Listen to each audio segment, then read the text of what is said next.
Enzo Recto, kalaban ang katiwalian at kasinungalingan, kakampi sa katotohanan at kabutihan.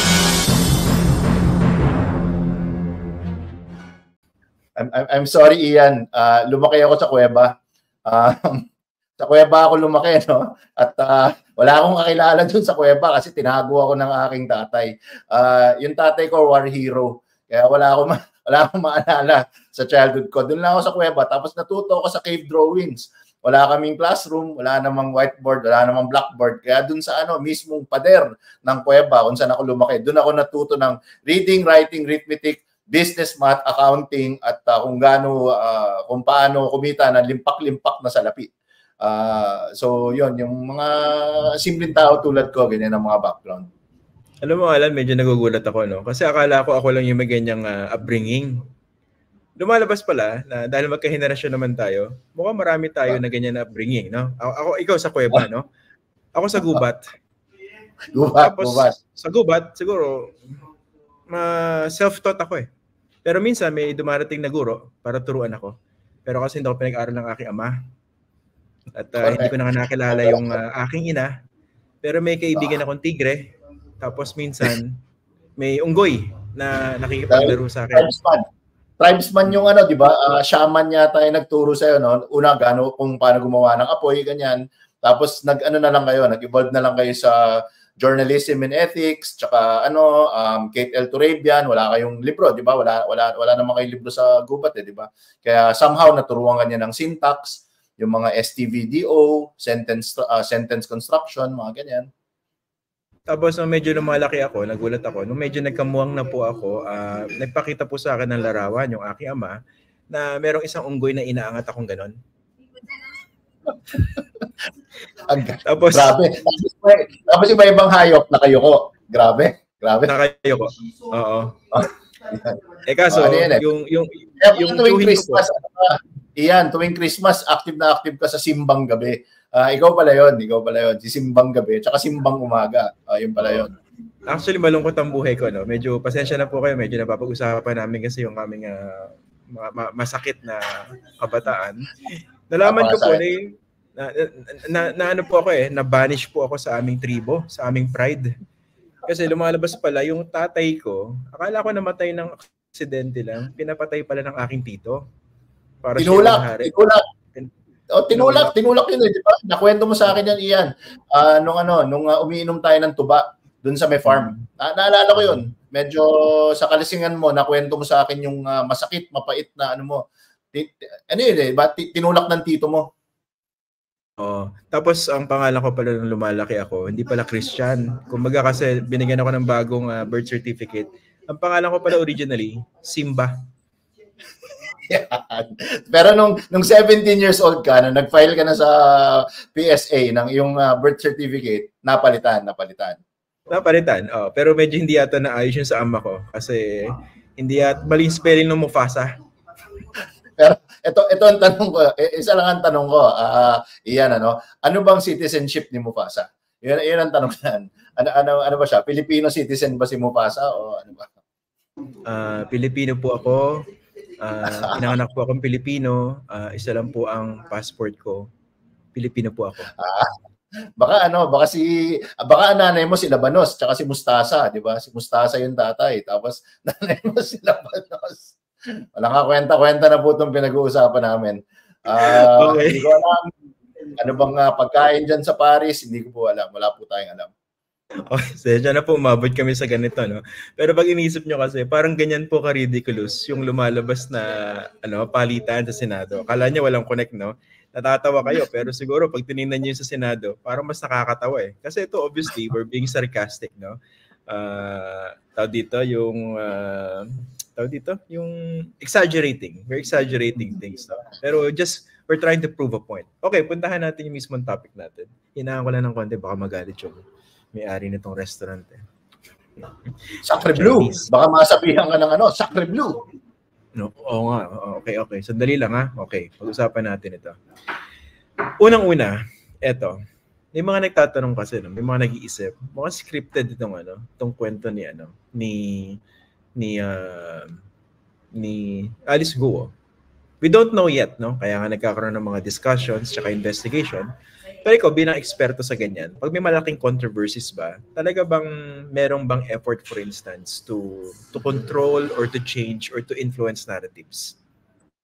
Okay, 1,000,000%. Magiging maingat po tayo, no, sa mga manonood. Kami ni Ian, kailangan namin mag-ingat dahil ano ito, no, public forum to, this is broadcast. So, hindi po, ayaw din namin na maging magnet kami ng mga cyber libel complaints. So, I will answer that. Maganda yung sinabi ni Ian, hindi po tayo sigurado kung ano ang katotohanan. The truth is not yet established. Pero kung ang tanong is, meron bang nagko-coach? Is there a team? 100%. Bukod sa pag ganito nakalaki yung kontrobersiya, meron legal team dyan, definitely. Alam naman natin kung sino yung abogadong kinuha ni Mayor Alice. Definitely, by now, she would have some advisors, whether magaling or hindi, whether they're good advisors or not. That's another topic for another day. But definitely, she would have communication advisors who will try to give her a palatable answers. Again, we're not saying they're true or whether they're true or not. Pero tama yung word na ginamit na nasa runner natin ngayon. They will try to spin the narrative upang mabawasan ng konti yung init sa tao, sa kliyente nila, at somehow makascore ng brownie points, approval points along the way. So definitely, I can say with almost 100% certainty, meron nag-aabiso dyan ng mga communications experts. Now, whether they're experts or not, I don't know. Okay. But okay, so i-clarify ko lang, no? Are you talking about specifically this issue, or kumbaga generally pag ganito na kalaking controversy, usually merong merong mga ganyang elements na binanggit mo? Generally, yes, 100%. Whether this is a corporation, an individual, basta may, alam mo, believe it or not, no, nakita naman natin na si Mayor Alice ay napakasimpleng tao, and she is working on very limited resources. Isa siyang mistulang farm girl, no. Pero mukhang may kaya naman siya na mag-hire at mag-enlist ng mga PR and communications advisors na magbibigay ng abiso sa kanya. So yes, that is the rule, because comms is always comms and legal are hand in hand. They are two sides of the same coin. Hindi pwedeng syempre ang unang instinct mo pag nadawit ka sa kontrobersiya, kukuha ka ng abogado. Pero almost in the same heartbeat, you also need to get a communications and PR specialist to help you. Okay, next question ko. Sa mga ganyan ba, kasi kinikwento po ni Alan, ito yung parang parang kalakaran, no, pag malalaking issues. Pero is that limited to ambulansya, naalala ko parang Liam Neeson yung sa Taken. Masyado na malaking nagpapakita. Yan. Just to bring it back to topic, yan. Mga taga-patay ng sunog. Oh. Okay. Then tanong ko kasi basically, yung binabanggit mo ng mga kalakaran, no, is that limited to, are they limited to political controversies or kahit ibang controversy that becomes very public? Kasi ang iniisip ko rito, by status or stature, hindi naman ganun kalaki bilang public elected official si Alice Guo, di ba?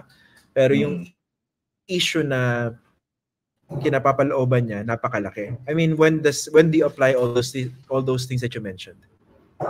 Well, definitely, it doesn't happen only with political issues. In fact, personally, I can speak. No, my portfolio, for example, the portfolio I have in my company, in my very simple company, simpleng kumpanya po, and in my simple practice, dahil tayo ay simpleng tao, I would say, in fact, 60 to 70% of my clients are corporates, are corporate entities, no, na share the same reputational crisis. Kanya-kanya yan, di ba? Depending on the industry. It just so happens na pag politika, mas exciting. Kasi, well, not to over lecture, pero isa sa mga triggers kasi dyan, pag pera ng tao ang pinag-uusapan, pag may public interest, that is one of the key triggers Pag may namatay, pag merong bata na involved, unfortunately, pardon the sensibilities of our viewers, no, pag may nagahasa, or pag pera ng bayan ang pinag-uusapan, yan ang mga talagang hair trigger and conflagrated issues na sinasabi namin.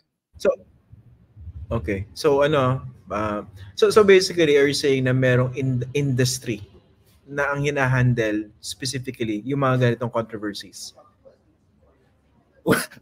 Well, Ian, man, you've invited me on the show how many times, brother? Regular na ako dito. Malapit na ako maging backup singer na ako ni Ronald Llamas. So by now, my friend, you should know that that is absolutely the industry I am in. That is my field of specialization. I'm in crisis control. No, that's I use that word very intentionally po. Hindi po ako naniniwala sa crisis management. If you manage a crisis, the crisis is managing you. I believe I'm a believer and a practitioner of crisis control. So yes, there is an entire industry composed of individuals like myself, companies like our company. Pagalingan na lang, di ba? Kami naman, simpleng kumpanya lang po kami at ako, simpleng tao lang. So, yun po. Pasensya ka na, Alan, parang masyado ako na in character, no? Yung feigning ignorance, sumobra yata. Muntik na ako maniwala sa sarili kong acting. Okay. Lumabas anyway, na sa gubat, Ian. It's time to leave the jungle, brother. Ganun po talaga kasi pag matagal po tayong tumira sa gubat at limited po yung mga tao. Yung come and go po yung mga mga animals na mga nakasalamuha ko. Iba-iba. Okay. Okay, ito. Pag-usapan natin yung ganito, no? What makes a good narrative? Tapos dito, ano ba yung mga indicators na merong parang effort to spin the narrative dito sa issue ni Mayor Alice Guo? Okay, now pumapasok na po tayo sa exciting part. Dumana tayo sa sad part, no, yung kasaysayan ni Ian sa gubat. Yan, malungkot na malungkot yun. Pero ngayon, we're entering the exciting part of the discussion. Alam mo, crisis communications, just like, and this is an example that will appeal to Ian and hopefully a lot of our viewers, no? Parang comedy ho yan. Meron hong degrees and levels of comedy, kung nalalaman niyo po. So in the same with crisis communications, there are degrees and levels to crisis communications. Sabi po nila sa comedy, the lowest form of comedy is toilet humor and slapstick. Yung mga Three Stooges, yung mga nadadapa-dapa, sinasampal-sampal, yun, that's the lowest form of comedy. In crisis communications po, the lowest form of crisis communications is what we call pity party. So yun yung unang-unang indicator natin.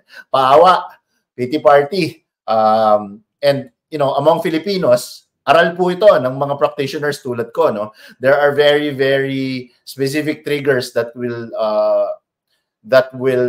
appeal to the pity party strategy. So ano ho yan?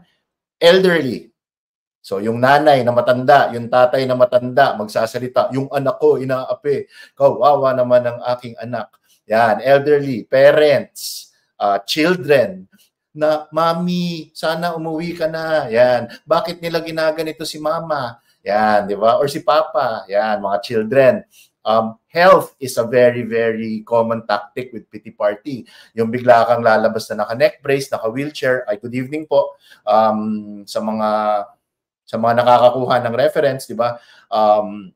Biglang may wheelchair ka na, biglang tinakbo ka na sa hospital, ano ka na, because tumaas ang iyong presyon, blah, blah, blah. And part of the pity party strategy is an abusive, downtrodden background. Isa lang akong, I'm a child born out of wedlock. Ang nanay ko po ay hindi ko nakilala, isang kasambahay. So this is the pity party strategy, which is, as I said earlier, no, the lowest form. That's the lowest hanging fruit when it comes to narrative spin and crisis comms, no. Pity party. That's almost so obvious. Para ka naka luminous vest pag ginawa mo yan. Nagpapaawa. In other words, now whether or not, go ahead, yeah. Pag ganyan, does it have to be true? Or it just has to stick? Ideally, well, ako I'll speak for myself and our company. we will never make blank up. That's one of the tenets and commandments in our country, in our company. No, hindi kami gagawa ng kwento kasi in this day and age, especially with you know, very dogged researchers like Senator Risa and Senator Win, lalabas at lalabas yan eh. Mabubulat-lat yan eh. So that will bite you back. But to your point, no, it doesn't have to be true.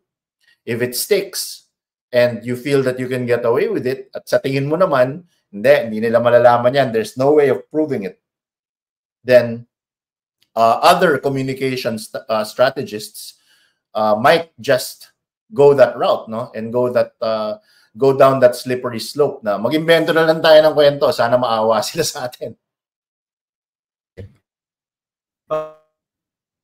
Okay, again, hindi po natin sinasabi na ito yung talagang ginagawa or nangyayari dito po sa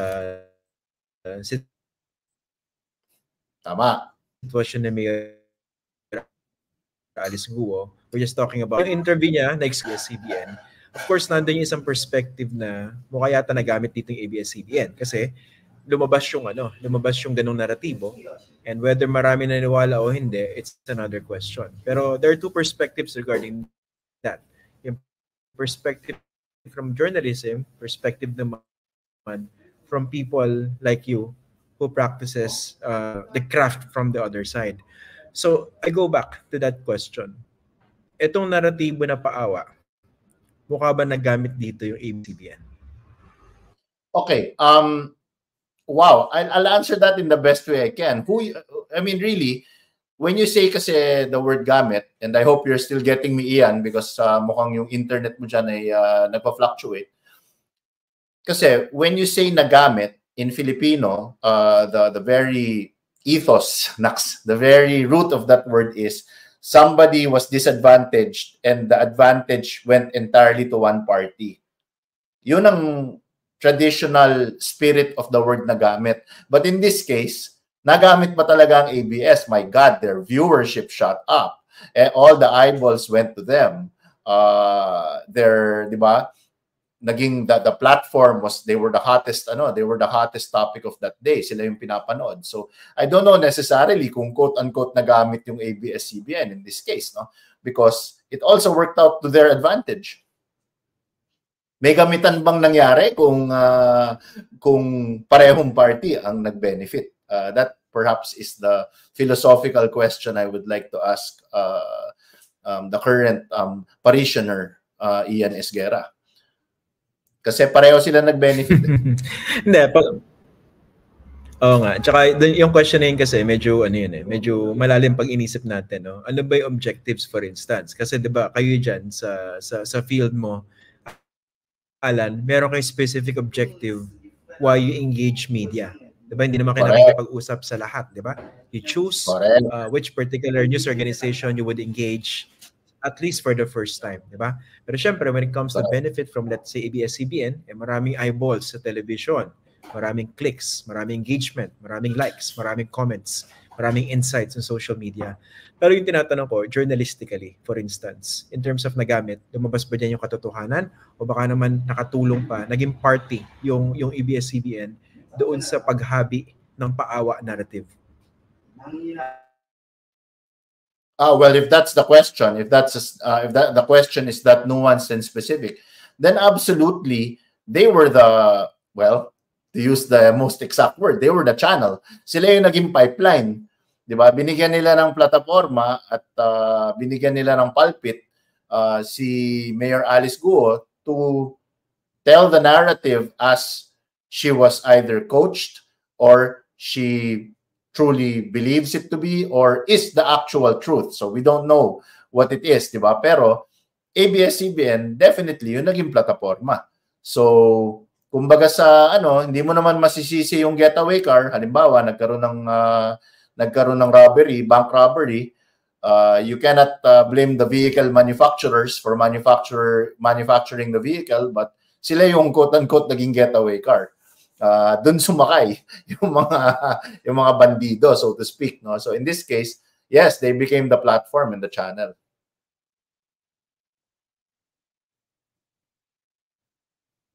Okay. Nagbabayad si Ian Esguerra in order niya sa restaurant. Yung for instance yung, 'di ba agawa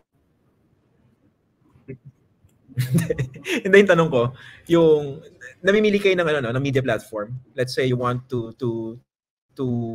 talk about your narrative for the first time, 'di ba? Yung Big Bang. How do you choose? Okay, I'm getting you in spurts. Okay, I'm getting you in spurts, Ian. But I'll unbox your question in bits, no, in pieces. So first, do we choose the media and do we choose the platform? Absolutely. A good comms person and a good advisor would do that. I'll give you an example. Without naming names, but being very obvious. For example, a very famous celebrity doctor, during the time that she got into controversy, we refused to make her come out in showbiz programs. Even though the issue had a showbiz tinge to it, and believe me, the showbiz reporters and the showbiz media were knocking down our doors with bazookas and brooms. We refused. We wanted her to come out in straight news. We wanted her to come out in primetime news, in fact, to be interviewed by a non-showbiz, specifically a non-showbiz journalist, para hindi malagyan ng tinge of frivolity or hindi kaseryosohan, or well, as the word implies, showbiz, it's glitz, glamour, and pretend. That's what the world is. So we didn't want. So yes, we did choose media that time, and we were able to get some very, very good straight journalists to interview that person during that time she had the controversy. So namimili kami, and kailangan tinitailor fit yan. For example, kung ang issue mo ay may business implications, halimbawa, then ideally you would get business media to be the one to talk about that, di ba? So may mga ganyan. Tapos, syempre, the reality is, you would try to get somebody who you feel, whether true or not, would be sympathetic, or what we call friendlies, no? Friendlies yan, friendlies. So, yan yung realidad. Now, again, whether media would be friendly or not, that's a roll of dice, di ba? Kunwari, hindi naman kalaliman mag-isip o hindi kagalingan magtanong, mas preferred nyo ba pag ganun? Depende. Syempre, ang pinaka-preferred ng isang PR, at comms advisor, yung nako-control nila yung mga tanong, alam nila kung ano yung itatanong beforehand, yun yung pinaka-preferred. Now, whether that happens, whether you are able to do that or not, especially with seasoned, credible journalists, is another question entirely, di ba? Alan, merong isang taong galit na galit sa atin, si Steve Armstrong. Mukhang fan to ng Voltes 5, no? Hoy, mga Pilipino kayo. Sabi, hoy, mga Pilipino kayo. Pag puro jargons, para mas maintindihan namin, manonood. Ang logic, teka lang. Parang wala namang masyadong jargons. Pero pasensya na po. Hindi ko na po maalala. Pasensya na po yung jargon. Pasensya na po, Steve Armstrong. Ayan, tama. Si Steve nga yung kanyang profile picture. Pasensya na po, Steve Armstrong. Dalubhasa po kami makipagtalas-tasan sa pambansang wika. Ngunit kung ganito naman po ang aming pakikiusap, baka naman malito ang ating mga viewer at isipin nila na nasa ating alamin sila sa Channel 4 o sa Channel 13. At saka baka isipin niyo po na ang aming pakikipagtalastasan ay naimpluwensyahan po ng bagong tagapangulo ng Senado na si Senator Cheese Escudero. Yes. Hi, Senator Cheese. Congratulations po. Congrats. Isa sa aking mga idol ay bahagi ng team ni Senator Cheese. So, good evening, idol. Alam mo na kung sino ka. Good evening. Okay. Sige. Isa ko pang tanong, no? Kunwari, ito, again, we're talking about the tricks of the trade. Tradecraft na po yung dinidiscuss ni Alan Herman. We're not saying that all these things are applicable specifically to this case of Mayor Alice Guo. Okay, napag-usapan natin yung ano. Sana nanonood yung mga nanonood, no? Nakakaroon na naman po tayo ng libreng lecture dito kay Alan, no?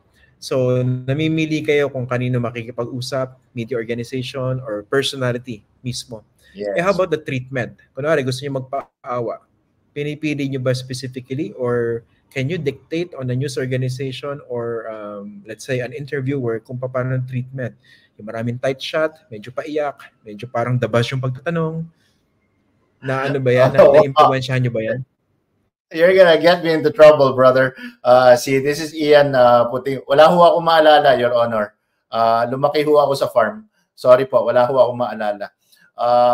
Well, siguro the best way I'll answer that, Ian, is susubok. The comms people and the PR people will always try to influence as much as they can kung ano yung treatment. Pero magba-backfire po yan kung hindi kayo magaling mag-research. Not to pay my dear friend Ian Esguerra too much homage or ano, di ba? Pero halimbawa, ginawa ninyo kay Ian yan, mas lalo pang maiinis sa'yo yan. Mas lalo ko pang uupakan yan if you try to control the narrative or if you try to pakiusap questions or treatment or kalabitin siya na softball questions lang. Mas lalo pang maiinis sa'yo si Ian. Halimbawa, just using Ian as an example, since he's putting me on the hot seat, I'll put him in the hot seat back. So delikado ho 'yan. Yang ganyang klaseng ego. You know, you cannot be taken by your ego so much na isipin mo na kaya mong i-control ang media, hindi po lahat. Ingatan pala, no? Bawal gumamit ng jargon. Although hindi naman siya technically jargon. Softball questions. Ito po yung mga mahihinang tanong, madaling sagutin. Next time maglabas tayo ng glossary. Softball questions. Jargon na pala yun. Hirap naman itong si Steve Armstrong. Ay! Hindi, para lang mas marami makaunawa. Okay. Sige. Alam mo, itong meron tayong mga commenters, na Ariel Pintak, tsaka itong si Kat Sabatin, ang gugulo, nag-aaway na sila. Okay. Nag-aaway na nga sila. Anyway, susunod kong tanong. Teka, baka nagagalit na sa akin. Lakas pala ng boses ko. Anyway, ang isa kong tanong, nakalimutan ko lang yung tatanong ko. Ito pala. Siyempre may naratibo na nilalatag, for instance, no? Yung mga katulad nyo sa ganitong industriya. Pero how do you parang punch holes doon sa mga ganyan narrative? Ito example, yung itong naratibo na hindi niya kilala yung kanyang ina, 'di ba? Imperfect yung kanyang family, wala siyang maalala. In the case of Mayor Alice Guo, pag-usapan naman natin yung counter to that narrative. How do you punch holes sa ganyan? Well, in Mayor Alice's case, no, and I'll speak specifically at para hindi tayo ma-cyber libel, we are commenting on an issue of national interest, no? As protected by our free speech rights, no? So my opinion to that is it really doesn't take a lot to punch holes into that narrative, only because it stretches credulity, di ba? Credulity. Sorry, jargon na naman. Hindi po ka panipaniwala. Napakahirap paniwalaan na ito na lang po, napakasimple. May chopper ho kayo, meron ho kayong farm na kumikita ng bilyon-bilyong piso, dami ninyong negosyo, pero wala kayong resources para mahanap mo yung nanay mo. Again, these are just some of the very, very obvious lapses in that narrative. Sa Articles of Incorporation, magkapangalan kayo, pareho ang middle name at last name ninyo, pareho ang address ninyo, pero hindi mo sila kilala. Ano nangyari yon? Na nakatira kayo sa isang bahay. Tapos hindi mo sila kakilala. So it doesn't really take much to punch holes into this paawa So yun, yung sinasabi niya, yung tatay ko una Chinese na Pilipino na naging Chinese ulit. Now the leverage is my mother is a kasambahay, I never met her. I don't know who she is or tinago ako dahil kahiya-hiya. My goodness. You are you ran for public office. You should be expectant na yung buhay mo kakalkalin. Tumakbo ka nangandidato ka sa pagiging mayora. So suddenly you're shy, you're reserved, nahihiya ka tungkol sa past mo. Politics is the wrong place to be in. Bunyog, bunyog, halikan na kasama ka. Bunyog, kapag buklod ay may pag-asa. Luzon, Visayas, Mindanao, isa ang pananaw. Sa bagong Pilipinas ang bunyog isisigaw. Bunyog.